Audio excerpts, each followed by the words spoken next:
नमस्कार दोस्तों, हमारे यूट्यूब चैनल एग्जाम लर्नर में आपका स्वागत है। दोस्तों, आज के इस वीडियो में हम लोग उत्तर प्रदेश विधान परिषद सचिवालय आरओ 2020 के लिए सामान्य अध्ययन का दूसरा मॉडल पेपर हल करेंगे। इसके पहले जो है हम पहला मॉडल पेपर हल करा चुके हैं। जो लोग नहीं देखे हैं, डिस्क्रिप्शन में लिंक आपको मिल जाएगा या फिर चैनल के प्लेलिस्ट में जाके वहाँ से आप देख सकते हैं। तो वीडियो को लाइक शेयर कर दीजिएगा और चैनल को अभी तक आप सब्सक्राइब नहीं किए हैं तो चैनल को सब्सक्राइब कर लीजिएगा, साथ में बेल आइकन को प्रेस कर लीजिएगा जिससे आने वाले अगले वीडियो का नोटिफिकेशन आपको पहले मिल जाए। और इसका पीडीएफ आपको हमारे टेलीग्राम चैनल पर मिल जाएगा। नीचे डिस्क्रिप्शन में टेलीग्राम का लिंक भी दे दिया गया है, या फिर आप टेलीग्राम पर जाके एग्जाम लर्नर लिख के सर्च कर सकते हैं। EXAMLEARNER एक साथ लिखिएगा, वहाँ से सर्च करके आप ज्वाइन करके पीडीएफ डाउनलोड कर सकते हैं। तो चलिए शुरू करते हैं। और दोस्तों जो है, यदि आप यूपी के किसी भी एग्जाम की तैयारी करना चाहते हैं तो आप अनअकैडमी प्लेटफॉर्म से जुड़ के जो है तैयारी कर सकते हैं। यदि आप सब्सक्रिप्शन लेते हैं अनअकैडमी पर तो आपको जो है क्या क्या प्रोवाइड किए जाएंगे आप देख सकते हैं। यहाँ डेली लाइव क्लासेस हैं, उसके बाद लाइव टेस्ट और क्यूजेज हैं, स्ट्रक्चर्ड कोर्सेज जो है अवेलेबल हैं, अनलिमिटेड एक्सेस हैं, और जो है आपको सभी जो है यहाँ क्लास के बाद नोट्स जो है अवेलेबल हैं। और कौन कौन से कोर्सेज अवेलेबल हैं आप देख सकते हैं यूपीपीएससी के रिगार्डिंग। यहाँ यदि आप सब्सक्रिप्शन लेते हैं तो UPPCS new foundation batch start every Wednesday bye top UPPCS educators के द्वारा। तो यहाँ जो है प्रत्येक बुधवार को यूपीपीसीएस का न्यू फाउंडेशन बैच स्टार्ट होता है, जिसमें आपको यूपीपीसीएस के टॉप एजुकेटर्स द्वारा पढ़ाया जाएगा। यूपीएसआई बैच है, बीईओ है, आरओ है, लेखपाल है, UP jail warder, TGT PGT. तो इनमें से किसी भी जो है यदि आप एग्जाम की तैयारी करना चाहते हैं तो आप जुड़ के जो है तैयारी कर सकते हैं। और यहाँ देख सकते हैं आप यूपीपीएससी 2021 का फाउंडेशन कोर्स ये आपका 11 अक्टूबर से जो है स्टार्ट है। तो जो लोग भी जो है ज्वाइन करना चाहते हैं आप ज्वाइन कर सकते हैं। डिस्क्रिप्शन में आपको लिंक मिल जाएगा, वहाँ से जो है आप देख लीजिएगा। उसके बाद जो है यूपीपीसीएस का फाउंडेशन बैच 2021 ये आप देख सकते हैं। फीस कितना रखा गया है तो 7560 रुपये इसका फीस है। यदि आप जो है सब्सक्रिप्शन लेते हैं तो यहाँ देख सकते हैं बैच के बेनिफिट क्या है। वीकेंड क्लासेस हैं, लाइव डाउट सेशन है, रेगुलर टेस्ट सीरीज जो है अवेलेबल हैं। उसके बाद आपका रिवीजन बैच है यूपी पुलिस और जेल वार्डर का, ये आपका 2 नवंबर से जो है स्टार्ट हो गया है। तो जो लोग जो है ज्वाइन करना चाहते हैं आप ज्वाइन कर सकते हैं। उसके बाद यूपीएसआई का फाउंडेशन बैच है, ये आपका स्टार्ट हो गया है 9 नवंबर से। तो जो लोग यूपीएसआई की तैयारी करना चाहते हैं जुड़ सकते हैं। डिस्क्रिप्शन में आपको लिंक मिल जाएगा। इसमें जो है आपको यूपीपीएससी और यूपी ट्रिपल के टॉप एजुकेटर्स द्वारा जो है आप देख सकते हैं यहाँ आपको पढ़ाया जाएगा। ये सभी जो है एजुकेटर्स हैं। उसके बाद यदि आप सब्सक्रिप्शन लेते हैं 1 मंथ का तो आपको 1400 रुपये पड़ेगा। 3 मंथ का सब्सक्रिप्शन लेते हैं तो आपको 3500 रुपये देने पड़ेंगे।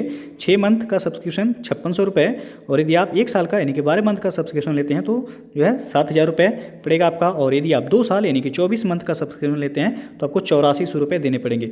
यहाँ आप देख सकते हैं, आप लिखा हुआ है हैव ए रेफरल कोड, यानी कि आपके पास कोई रेफरल कोड है। तो यदि आप जो है exam learner referral code use करते हैं EXAMLEARNER तो आपको जो है 10% का डिस्काउंट जो है मिल जाएगा। तो कोड जो है यदि आप सब्सक्रिप्शन लीजिएगा तो ये रेफरल कोड एग्जाम लर्नर जरूरी यूज कीजिएगा, आपको जो है 10% का डिस्काउंट मिल जाएगा। बाकी जो है आप ज्वाइन करने के लिए आपको सबसे पहले जो है गूगल प्ले स्टोर से आपको अनअकैडमी का लर्निंग ऐप इंस्टॉल करना होगा। वहाँ से उसके बाद जो है आपको लॉगिन करके सब्सक्रिप्शन लेना है। तो जो लोग भी जो है तैयारी करना चाहते हैं आप जुड़ के जो है तैयारी कर सकते हैं। बहुत बहुत धन्यवाद। पहला प्रश्न है, 1 ग्राम बर्फ को 0 डिग्री सेल्सियस तापक्रम से वाष्प में 100 डिग्री सेल्सियस तापक्रम तक ले जाने के लिए कितने ऊष्मा की आवश्यकता होगी। तो यहाँ से होगा आपका सी विकल्प से हो जाएगा, 720 कैलोरी ऊष्मा की आवश्यकता होगी। गलन की गुप्त ऊष्मा यदि देखा जाए तो हो जाएगा 80 कैलोरी प्रति ग्राम, 80 कैलोरी हो जाएगा प्रति ग्राम। उसके बाद जो है 0 डिग्री सेल्सियस ताप पर बर्फ से जल में परिवर्तन हेतु आवश्यक ऊष्मा कितना हो जाएगा, तो ये भी आपका 80 कैलोरी हो जाएगा, 80 कैलोरी हो जाएगा। उसके बाद जल का ताप 0 डिग्री सेल्सियस से 100 डिग्री सेल्सियस तक बढ़ाने हेतु आवश्यक ऊष्मा कितना होगा, तो ये आपका 100 कैलोरी होगा। और वाष्पन की गुप्त ऊष्मा कितना हो जाएगा, तो ये 540 कैलोरी हो जाएगा प्रति ग्राम। वाष्पन की गुप्त ऊष्मा बराबर 540 कैलोरी प्रति ग्राम हो जाएगा। और 100 डिग्री सेल्सियस ताप पर जल से वाष्पन में परिवर्तन है तो आवश्यक ऊष्मा कितना है, तो ये आपका 540 कैलोरी है। इस प्रकार जो है देखा जाए तो कुल आप जोड़ देंगे 540, 100 प्लस 80, तो ये हो जाएगा आपका 720 कैलोरी प्रति ग्राम। तो सी ऑप्शन जो है यहाँ सही हो जाएगा। नेक्स्ट है, ओजोन परत में छिद्र का मुख्य कारण क्या है, तो यह CFC यानी कि क्लोरोफ्लोरोकार्बन। ओजोन परत में छिद्र के लिए मुख्यतः जो है ये क्लोरोफ्लोरोकार्बन उत्तरदायी है, जिसको CFC कहते हैं। इसके अतिरिक्त आपका मेथेन भी है, जलवाष्प, ये सभी उत्तरदायी गैसें हैं। इन क्लोरोफ्लोरोकार्बन का उपयोग रेफ्रिजरेटर तथा जो है वातानुकूलन यानी कि एसी मशीनों में शीतलक के रूप में तथा अन्य कार्यों में भी किया जाता है। सीएफसी के उत्सर्जन एवं उनके वायुमंडल में पहुंचने के कारण समताप मंडली, ओजोन गैस तथा परत का जो है क्षय प्रारंभ हो जाता है, यानी कि परत का जो है नाश होने लगता है। प्रश्न भी पूछा जाता है कि ओजोन परत किस मंडल में जो है पाया जाता है, तो याद रखिएगा समताप मंडल में जो है ओजोन परत पाया जाता है। तो यहाँ पूछा गया है ओजोन परत में छिद्र का मुख्य कारण क्या है, तो वह सीएफसी गैस, क्लोरोफ्लोरोकार्बन। नेक्स्ट है मछलियों में सामान्यतः श्वसन होता है किससे, तो यह होता है गलफड़ों द्वारा, सी ऑप्शन सही हो जाएगा। नेक्स्ट है डायनासोर का स्वर्ण युग था, तो यह था मेसेजोइक युग, सी ऑप्शन सही हो जाएगा। डायनासोर यह पृथ्वी से करीब 6.5 करोड़ साल पहले विलुप्त हो गए थे। मेसोजोइक युग ये आपका 180 मिलियन साल तक चला और 3 अवधियों ट्रायसिक, जुरासिक और क्रिटेशियस में बांटा गया है। इन अवधियों में से प्रत्येक के कई युगों में उम्र में बांटा गया है। मेसोजोइक का अर्थ है मध्य पशु और इसे सरीसृपों और डायनासोर का स्वर्णयुग कहा जाता है मेसोजोइक को, तो सी ऑप्शन सही हो जाएगा।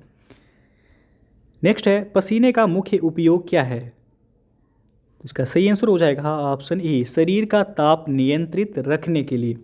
पसीने का मुख्य उपयोग शरीर के ताप को नियंत्रित रखने में होता है। गर्मी के मौसम में पसीना ज़्यादा आता है जबकि ठंड के मौसम में पसीना जो है कम आता है, तो ये ऑप्शन सही हो जाएगा। मुख्य उपयोग है शरीर का ताप नियंत्रित रखने में।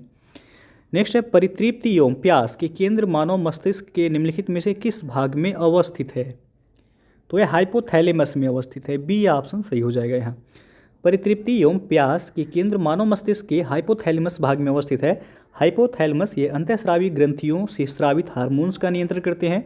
अग्र मस्तिष्क सेरिब्रम व डाइएन्स सीफेलान में बटा है। सेरिब्रम चेतना शक्ति, बुद्धिमत्ता तथा स्मरण शक्ति का केंद्र होता है। सेरिब्रम याद रखिएगा इसका, तो ये चेतना शक्ति का होता है, बुद्धिमत्ता तथा स्मरण शक्ति यानी कि मेमोरी पावर का जो है ये केंद्र होता है। नेक्स्ट है किस पशु के अवशेष सिंधु घाटी सभ्यता से प्राप्त नहीं हुए हैं, तो यह है शेर, ए ऑप्शन सही हो जाएगा। यहाँ सिंधु सभ्यता के लोग शेर से परिचित नहीं थे। सिंधु घाटी क्षेत्र में कुबड़दार और कुबड़ रहित सांड, भैंस, हाथी और कुत्ता, बिल्ली, गधे, ऊंट तथा घोड़े की अस्थियां जो है मिली हैं। भेड़, बकरी, सूअर और गाय आदि के भी अवशेष मिले हैं। सुरकोटदा से घोड़े के अस्थिपंजर के अवशेष भी मिले हैं, जबकि शेर जो है सिंधु घाटी सभ्यता से प्राप्त नहीं हुए शेर के अवशेष। नेक्स्ट है किस स्थान से हड़प्पा सभ्यता से संबंधित पक्की मिट्टी का हल मिला है, तो यह बनावली से मिला है, ए ऑप्शन सही हो जाएगा। यहाँ हड़प्पा सभ्यता से संबंधित पक्की मिट्टी का हल बनावली से प्राप्त हुआ है। इसके अतिरिक्त लोथल से जो है जहाज गोदी, लोथल से क्या मिला है, तो जहाज गोदी, उसके बाद नागेश्वर से कब्रिस्तान तथा कोटदीजी से प्राग सैंधव बस्ती में भी किलेबंदी के साक्ष्य प्राप्त हुए हैं, तो ये ऑप्शन यहाँ सही हो जाएगा। पूछा जाएगा कि पक्की मिट्टी का हल कहाँ से प्राप्त हुआ है, तो बनावली से। नेक्स्ट कुंडग्राम का जहाँ महावीर का जन्म हुआ था आधुनिक नाम क्या है, तो उसका आधुनिक नाम है वैशाली, ए ऑप्शन सही हो जाएगा। यहाँ महावीर का जन्म 540 ईसा पूर्व के लगभग वैशाली के निकट कुंडग्राम में हुआ था। कुंडग्राम का आधुनिक नाम वासुकुंड है। उनके पिता सिद्धार्थ यात्री क्षत्रियों के संघ के प्रधान थे और उनकी माता त्रिशला जो है विदेह दत्ता वैशाली के लिच्छवी कुल के प्रमुख चेटक की बहन थी। महावीर के बचपन का नाम जो है वर्धमान था, वर्धमान। नेक्स्ट है महाबलीपुरम का सप्तरथ मंदिर बनवाया गया था किसके द्वारा, तो यह नरसिंह वर्मन प्रथम के द्वारा बनवाया गया था, बी ऑप्शन सही हो जाएगा। यहाँ महाबलीपुरम के सप्तरथ मंदिर का निर्माण नरसिंह वर्मन प्रथम के द्वारा बनवाया गया था, जिन्हें मामल्ल भी कहा जाता है। महाबलीपुरम की एकात्मक रथों का निर्माण भी नरसिंह वर्मन प्रथम के द्वारा ही करवाया गया था। और रथ मंदिरों में धर्मराज रथ, अर्जुन रथ, भीम रथ, नकुल रथ, सहदेव रथ, द्रौपदी रथ प्रमुख थे।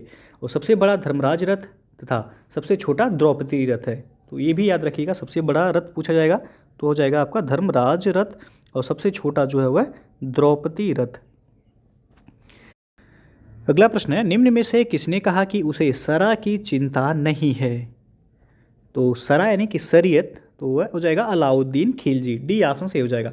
दिल्ली सल्तनत काल में अलाउद्दीन खिलजी पहला शासक था जिसने धर्म को राजनीति से अलग रखा और उलेमाओं की इच्छाओं का पालन नहीं किया। अलाउद्दीन की लौकिक शक्ति ने धार्मिक शक्ति को पूर्णतः आच्छादित भी किया और अलाउद्दीन ने यह अनुभव किया कि राजनीतिक आवश्यकताएं धार्मिक सहिष्णुता की मांग करती हैं और एक अस्थिर बुद्धि व धर्मांध शासक की अपेक्षा एक शक्तिशाली शासक की आवश्यकता को अधिक महसूस करती हैं। अलाउद्दीन जब गद्दी पर बैठा तो उसने यह विचार प्रकट किया कि राजनीति तथा धर्म बिल्कुल ही भिन्न तथा विपरीत क्षेत्र हैं। धर्म और धार्मिक आदेशों का राजनीति से कोई संबंध नहीं है और राजनीति के कानून स्वयं अपने आप में कानून हैं एवं उन पर धार्मिक कानून का कोई वह दबाव नहीं होना चाहिए। वह केवल जनहित को अपना कर्तव्य मानता था और धार्मिक कानूनों के पालन को नहीं। उसने जो है काजी मुगीसुद्दीन से कहा था कि वह इस बात की चिंता नहीं करता कि कोई नियम शरीयत सम्मत है या नहीं, मैं वही चाहता हूँ जिसे राज्य के हित में उचित समझता हूँ। तो यह जो है आपका अलाउद्दीन खिलजी ने कहा कि उसे शरा की यानी कि शरीयत की चिंता नहीं है। अगला प्रश्न है 1585 में अकबर ने अपनी राजधानी कहाँ स्थानांतरित की थी? तो यह लाहौर में, बी ऑप्शन सही हो जाएगा यहाँ। अकबर का राज्याभिषेक 14 फरवरी 1556 को वह कालानौर नामक स्थान पर हुआ था। उस समय अकबर की आयु मात्र 13 वर्ष की थी। 1571 में अकबर ने फतेहपुर सीकरी को अपनी नई राजधानी बनाया था। याद रखिएगा 1571 में अकबर ने फतेहपुर सीकरी को अपनी नई राजधानी के रूप में बनाया था और 1585 के बाद अकबर को उज्बेक आक्रमण का सामना करने के लिए लाहौर जाना पड़ा। तब से वह सीकरी में कभी कभी बहुत ही थोड़े समय के लिए आ पाता था तथा अकबर ने लाहौर को अस्थायी राजधानी बना लिया। 1585 ईस्वी से सीकरी के महल सेवकों की देखरेख में छोड़ दिए गए और यह नगर उजाड़ सा दिखने लगा। तो यहाँ आपका बी ऑप्शन से हो जाएगा। 1585 में अकबर ने नई राजधानी कहाँ बनाई थी? लाहौर को, और 1571 में फतेहपुर सीकरी को। अगला क्वेश्चन है सर सैयद अहमद खान धार्मिक सहिष्णुता में विश्वास करते थे? तो यहाँ आपका ए दिया गया है। उन्होंने Mohammedan Anglo oriental school Aligarh की स्थापना की। बी है बाद में के वर्षों में धार्मिक सहिष्णुता की नीति में इजाफा हुआ। तो इसका जो सही आंसर हो जाएगा ऑप्शन ए से हुआ। ए सही है किंतु बी यहाँ गलत है। सर सैयद अहमद खान ने 1875 ईस्वी में अलीगढ़ में मोहम्मदन एंग्लो ओरिएंटल कॉलेज की स्थापना पाश्चात्य विज्ञान तथा संस्कृति का प्रचार करने वाले एक केंद्र के रूप में की थी और अपने जीवन के अंतिम दिनों में वे रूढ़िवादी विचारों के हो गए थे।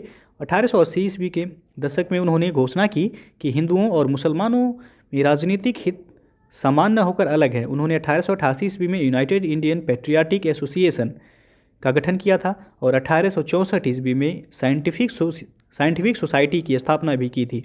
तो यहाँ आपका ए ऑप्शन सही हो जाएगा और बी यहाँ गलत होगा। तो ए ऑप्शन सही है। नेक्स्ट है किस कांग्रेस अधिवेशन ने 1905 ईस्वी में बंगाल में स्वदेशी तथा बहिष्कार आंदोलन चलाने का समर्थन किया? तो वह बनारस, डी ऑप्शन सही हो जाएगा यहाँ। सरकार ने 19 जुलाई 1905 को विभाजन की रूपरेखा जनता के सामने रखी और 20 जुलाई को विभाजन की घोषणा की, जिसके परिणाम स्वरूप 7 अगस्त 1905 को कलकत्ता के टाउन हॉल में स्वदेशी आंदोलन की घोषणा की गई और विदेशी वस्तुओं के बहिष्कार का प्रस्ताव पास किया गया।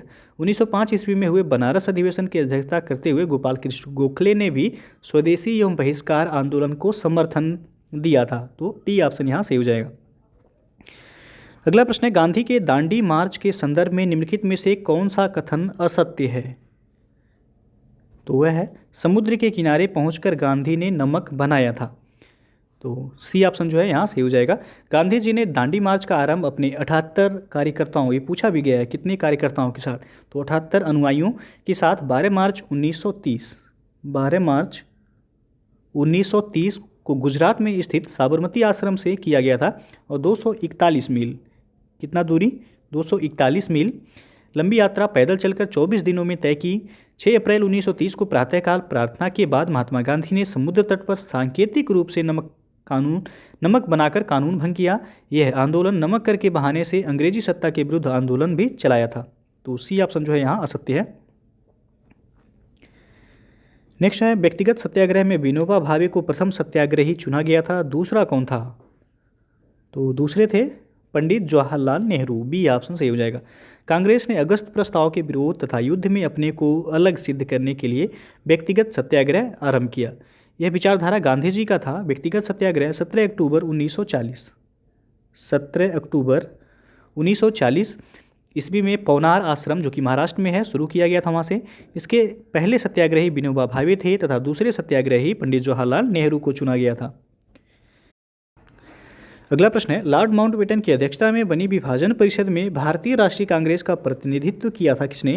पहला है अबुल कलाम आज़ाद, दूसरा जवाहरलाल नेहरू, तीसरा सरदार पटेल, चौथा डॉक्टर राजेंद्र प्रसाद। तो नीचे दिए गए कोड से सही उत्तर चुनिए। तो यहाँ जो सही हो जाएगा आपका पंडित जवाहरलाल नेहरू और सरदार पटेल, यानी कि 2 और 3, बी ऑप्शन सही हो जाएगा। अगला प्रश्न है, भारतीय संविधान सभा के प्रथम दिन के अधिवेशन फर्स्ट डे सेशन की अध्यक्षता इन्होंने की थी? तो यह जो है डॉक्टर सच्चिदानंद सिन्हा ने किया था, डी ऑप्शन सही हो जाएगा। संविधान सभा की प्रथम बैठक की अध्यक्षता डॉक्टर सच्चिदानंद सिन्हा ने किया था। संविधान सभा की पहली बैठक 9 दिसंबर 1946, डेट याद रखिएगा, 9 दिसंबर 1946 को हुआ था और 11 दिसंबर 1946 को डॉक्टर राजेंद्र प्रसाद और एच.सी. मुखर्जी को क्रम से संविधान सभा का अध्यक्ष और उपाध्यक्ष चुना गया था। Sir BN. राव को संविधान सभा का संवैधानिक सलाहकार नियुक्त किया गया था और संविधान सभा की पहली बैठक में केवल 207 सदस्यों ने भाग लिया था। कितने सदस्यों ने? तो 207 सदस्यों ने भाग लिया था। तो प्रश्न यहाँ पूछा गया कि पहले दिन संविधान सभा के प्रथम दिन के अधिवेशन की अध्यक्षता किसने की थी? तो डॉक्टर सच्चिदानंद सिन्हा को जो है अध्यक्ष चुना गया था, जो कि अस्थायी अध्यक्ष इन्हें नियुक्त किया गया था। और 11 दिसंबर 1946 को जो बैठक हुई संविधान सभा का दूसरा बैठक, जिसमें डॉक्टर राजेंद्र प्रसाद को अध्यक्ष चुना गया था, अस्थायी अध्यक्ष, ध्यान दीजिएगा, अस्थायी अध्यक्ष डॉक्टर राजेंद्र प्रसाद को चुना गया था।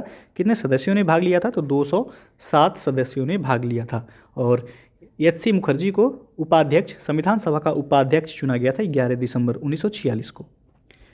अगला प्रश्न है, 26 जनवरी 1950 को भारतीय गणतंत्र की सही संवैधानिक स्थिति क्या थी?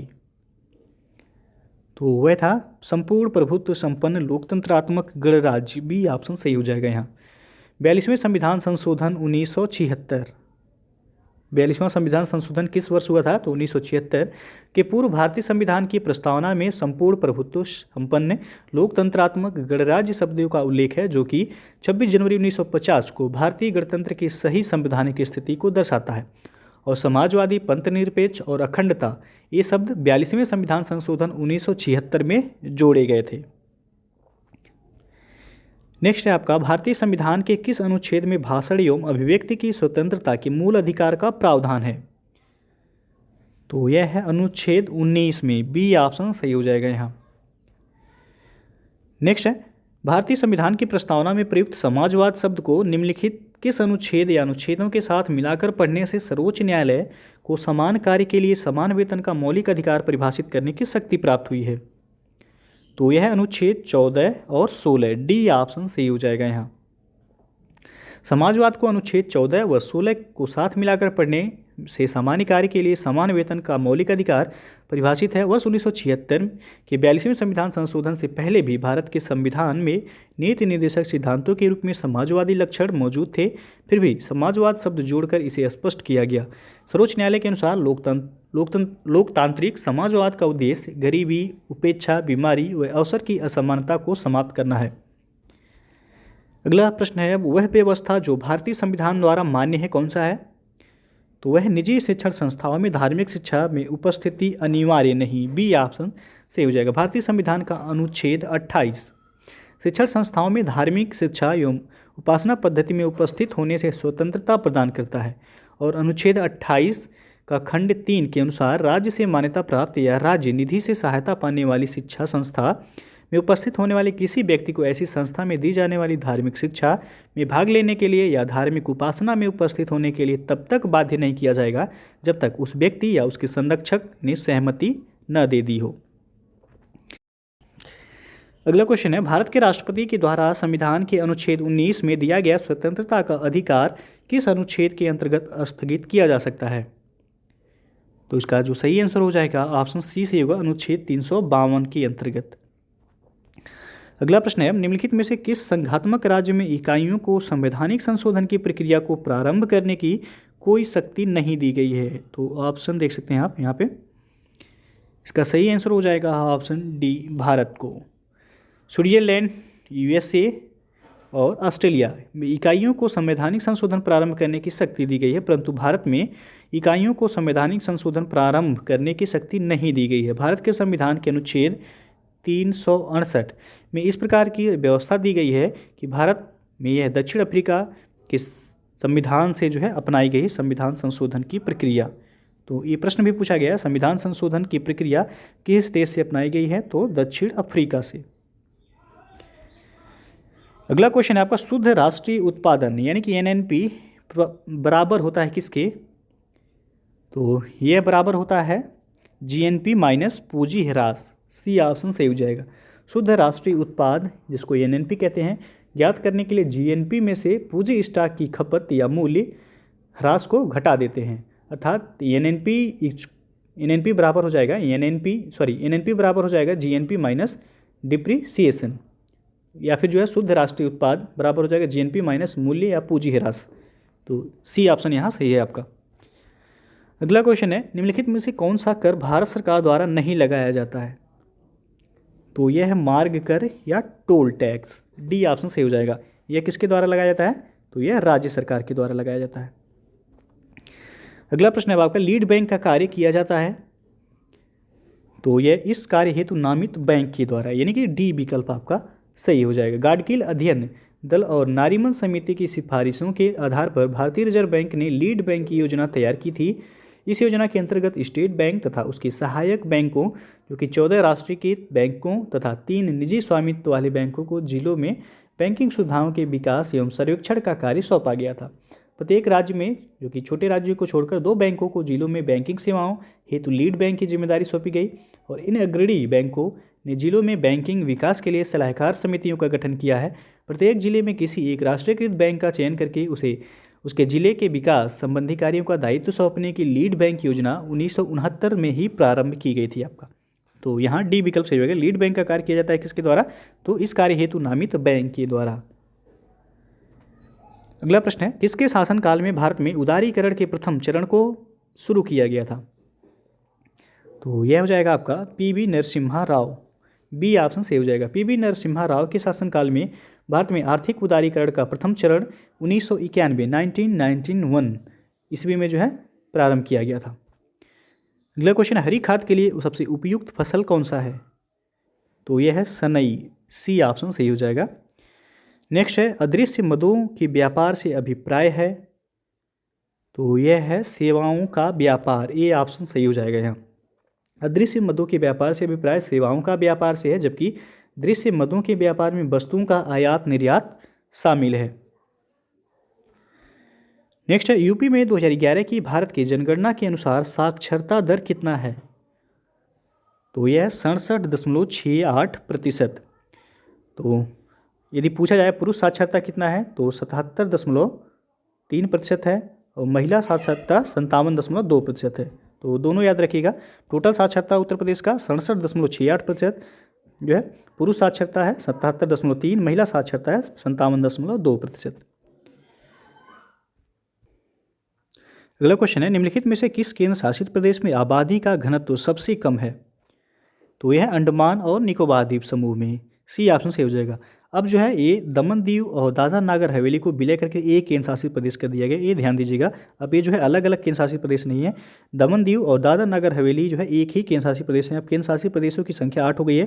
जम्मू कश्मीर और लद्दाख को 2 नए केंद्र शासित प्रदेश जो है बनाए गए। 28 राज्य हैं भारत में अब और 8 जो है केंद्र शासित प्रदेश हो गए हैं। अगला प्रश्न है, उत्तर प्रदेश के निम्नलिखित जिलों का भौगोलिक क्षेत्रफल की दृष्टि से सही अवरोही क्रम क्या है, तो यह हो जाएगा आपका वाराणसी के बाद गौतम बुद्ध नगर, फिर बागपत, फिर संत रविदास नगर जिसको भदोही कहा जाता है। तो डी ऑप्शन से हो जाएगा क्षेत्रफल के अनुसार। अगला प्रश्न है, प्रदूषकों को उनके दीर्घकालीन प्रभाव के साथ दिए गए कोड की सहायता से सुमेलित कीजिए। पहला है प्रदूषक, दूसरा है प्रभाव।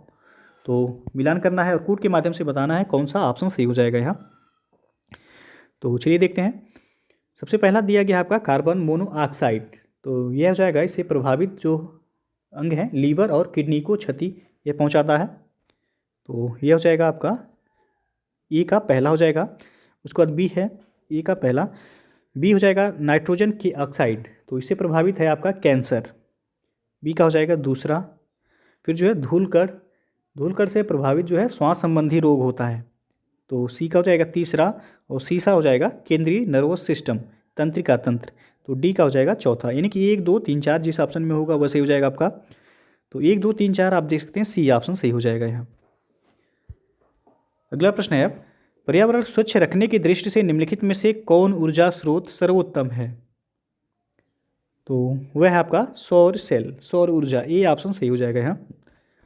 नेक्स्ट है, पशुओं को दिया जाने वाला कौन सा दर्द निवारक भारत में गिद्धों के लगभग विलुप्त होने के लिए उत्तरदायी है?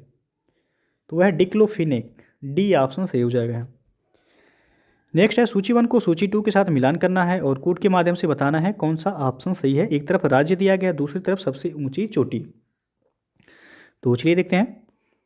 पहला है केरल, केरल राज्य की सबसे ऊंची चोटी है अनाईमुडी, जो कि दक्षिण भारत की सबसे ऊंची चोटी है। ई का हो जाएगा तीसरा। नागालैंड की सबसे ऊंची चोटी है सारामती, बी का हो जाएगा चौथा।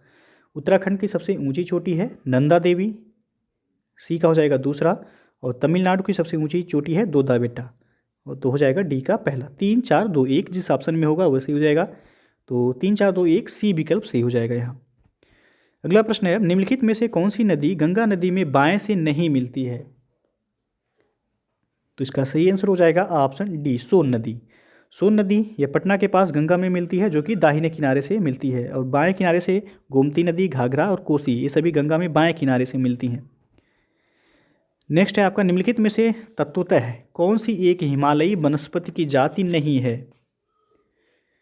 तो यह आपका महोगनी, बी ऑप्शन सही हो जाएगा। महोगनी यह उष्णकटिबंधीय सदा हरित वन का वृक्ष है। यह पश्चिमी घाट, अंडमान निकोबार द्वीप समूह के वनों में पाया जाता है, जबकि सिल्वर, उसके बाद जो है आपका फर हो गया, स्प्रूस, देवदार, चीड़, विलो, ये सभी उच्च अक्षांशीय क्षेत्रों व हिमालयी क्षेत्रों में पाई जाने वाली प्रमुख वनस्पतियां हैं।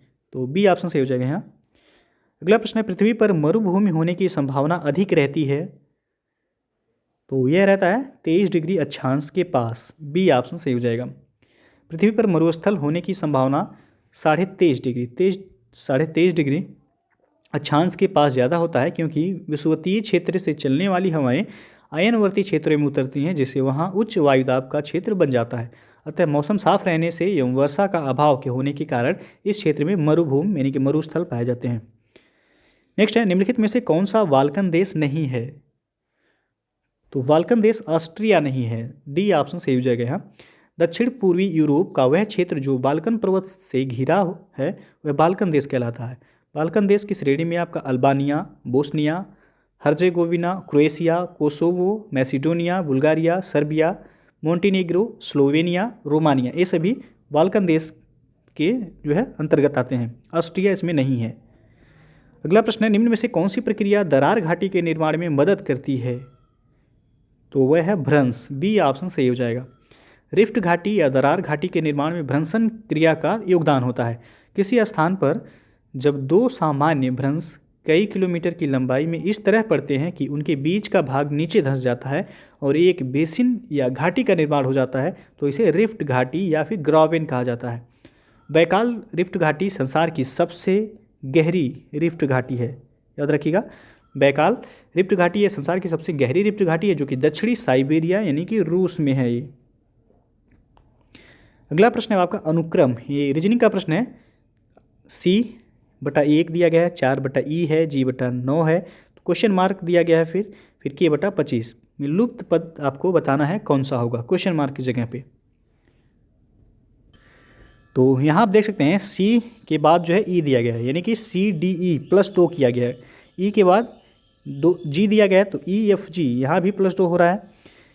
G के बाद आप देख सकते हैं HI 2 जोड़ेंगे तो I हो जाएगा यहाँ, यानी कि नीचे आपका क्या होगा I होगा।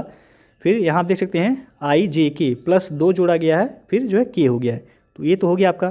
फिर यहाँ 1 के बाद 4 दिया गया, 1 जो है 1 का स्क्वायर 1 ही हो जाएगा, 2 का स्क्वायर 4 होता है, 3 का स्क्वायर 9 हो जाएगा। उसके बाद जो है यहाँ क्या होगा, तो 4 का स्क्वायर 16 हो जाएगा, तो 16/I आपका C ऑप्शन जो है सही है। यहाँ आप देख सकते हैं ये 5 का स्क्वायर है, तो C ऑप्शन आपका सही हो जाएगा। अगला जो प्रश्न है आपका, एक सीढ़ी पर 7 व्यक्ति ABCDE F और G इस क्रम में नहीं हैं। AE से ऊपर है लेकिन C से नीचे है, B मध्य में है, G A और B के मध्य में है, ई बी और एफ के मध्य में है। यदि एफ ई और डी के बीच में है तो सीढ़ी के सबसे निचले सोपान स्टेप पर कौन सा व्यक्ति है। तो वीडियो को पॉज करना है आपको, जो है इसे सॉल्व करना है। तो चलिए देखते हैं। एक सीढ़ी मान लीजिए हो गया, ये कितने लोग हैं, 7 लोग, 1 2 3 4 5 6 7, 7 व्यक्ति हैं। आपको कह रहा है प्रश्न कि ए जो है ई से ऊपर है लेकिन सी से नीचे है। ए ई से ऊपर है लेकिन सी से क्या है, नीचे है। यानी कि सी हो जाएगा यहाँ, मान लीजिए ए हो गया यहाँ, सी से नीचे हो गया ए। फिर जो है ये हो गया आपका ए ई से ऊपर है लेकिन सी से नीचे है। तो फिर जो है अगला क्या कह रहा है कि बी मध्य में है। बी जो है मध्य में है, तो टोटल कितने हैं, 7 हैं। बी मध्य में करते हैं इसको, तो बी यहाँ हो जाएगा आपका। टोटल 7 हैं तो 3 ए हो गया, 3 ए हो गया। बी आपका मध्य में कह रहा है, बी मध्य में। जी ए और बी के मध्य में है, जी ए और बी के मध्य में है, तो जी आप यहाँ कर दीजिए, ए और बी के मध्य में हो गया। फिर जो है अगला कह रहा है कि ई बी और एफ के मध्य में है। ई जो है बी और एफ के मध्य में है, तो बी और एफ यानी कि एफ आपका यहाँ होगा, ई जो है यहाँ हो जाएगा। ई जो है बी और एफ के मध्य में हो गया, ठीक है। फिर जो है सबसे नीचे क्या बच रहा है, ए बी सी डी, तो डी सबसे नीचे हो जाएगा। तो अब जो है प्रश्न कह रहा है तो सीढ़ी के सबसे निचले सोपान यानी कि स्टेप पर कौन है, सबसे निचले स्टेप पर कौन सा है, डी है। तो आपका ए ऑप्शन जो है यहाँ सही हो जाएगा। अगला क्वेश्चन है, निर्देश ए दिया गया है कि यदि ए का अर्थ है प्लस, बी का अर्थ है माइनस, सी का अर्थ है भागा, डी का अर्थ है गुणा, तो यहाँ जो दिया गया है समतुल्य है किसके, तो मान आपको बस रख देना है। तो चलिए देखते हैं, 18 हो गया। ए का अर्थ कह रहा है प्लस, तो 18 प्लस हो जाएगा 12। फिर जो है सी का अर्थ क्या कह रहा है, भागा हो जाएगा, भागा 6 हो जाएगा। और डी का अर्थ क्या कह रहा है, तो गुणा हो जाएगा, गुणे 2। फिर बी का अर्थ कह रहा है कि माइनस 5 हो जाएगा। अब जो है देखते हैं, अब बोर्ड मास नियम के थ्रू जो है इसे सॉल्व करते हैं, बोर्ड मास के थ्रू। तो सबसे पहले हो जाएगा 18 प्लस ये 6 भाग हो जाएगा, तो 2 बचेगा यहाँ, 6 से 12 में भाग करेंगे 2 आ जाएगा, गुणे 2 माइनस 5। फिर जो है यहाँ हो जाएगा 18 और ये 2 गुणे 2 यानी कि 4, 18 4 22 माइनस 5 आ गया कितना, 17। आपका आंसर कितना हो जाएगा, ये 17 के समतुल्य है, डी ऑप्शन सही हो जाएगा।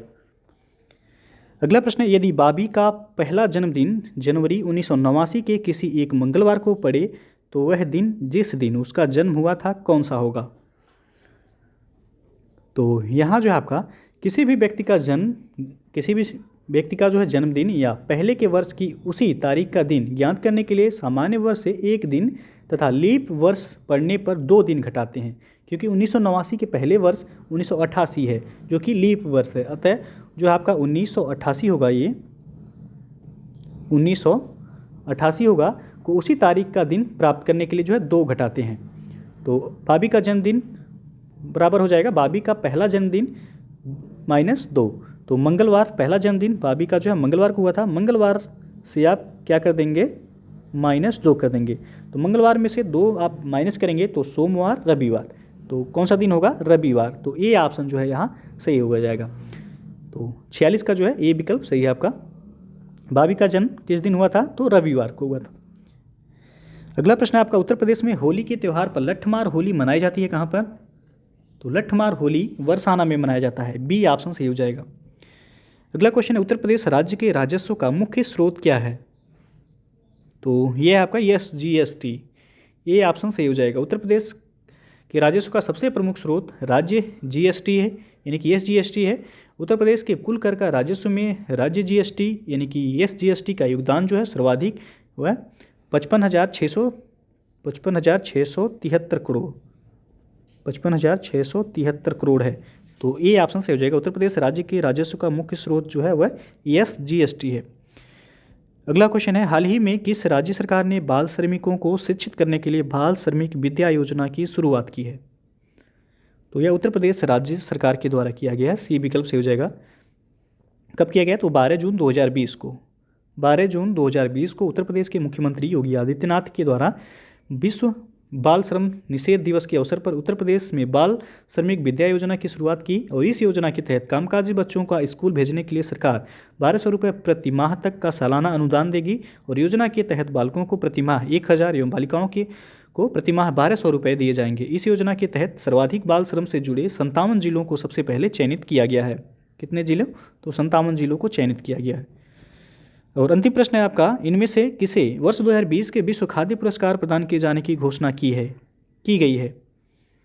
तो यह डॉक्टर रतन लाल को, बी ऑप्शन से हो जाएगा। भारतीय मूल के अमेरिकी वैज्ञानिक हैं डॉक्टर रतन लाल। इनको खाद्य उत्पादन बढ़ाने, मृदा केंद्रित रुख विकसित करने, उसे मुख्य धारा विषयक बनाने में योगदान देने, प्राकृतिक संसाधनों को बरकरार एवं संरक्षित रखने तथा जलवायु परिवर्तन के असर को कम करने के लिए 2020 को विश्व खाद्य पुरस्कार दिए जाने की घोषणा की गई है। यह घोषणा 12 जून 2020 को की गई। तो बी विकल्प सही हो जाएगा यहाँ।